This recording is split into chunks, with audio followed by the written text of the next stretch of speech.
Dunyodagi eng baxtli ayol orqangizda turibdi. Menda? ilinib olvolay Umringiz uzoq bo'lsin, baxtli onamni bo'ling. ko'rgani boraman. Ishlarim yo'limni to'ssa ham, poyimda tikanlar o'ssa ham, bir dasta gul olib bo'lsa ham, Dunyodagi eng go'zal ayol ortingizda turibdi. Bitta qarang.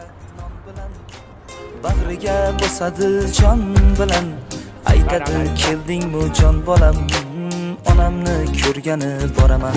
Orqangizga qarasiz. Onam Voy, nima ekan deb qo'rqdim. Hayronlangiz bilan. Rahmat. Voy, malades. Dunyodagi eng go'zal ayol ortingizda turibdi. Hayronlangiz bilan.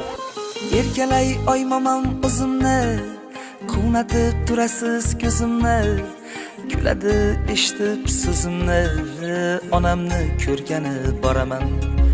Hammadan go'zalsiz deb atay, soddagina ko'nglini yashnatay, kuldirib yayratay, onam. Shu fursatdan foydalanib barcha ayol qizlarimizni 8-mart bayrami bilan tabriklayman. Nurafshonda kanaliga obuna bo'ling, hali bundan ham zo'r videolar chiqazamiz.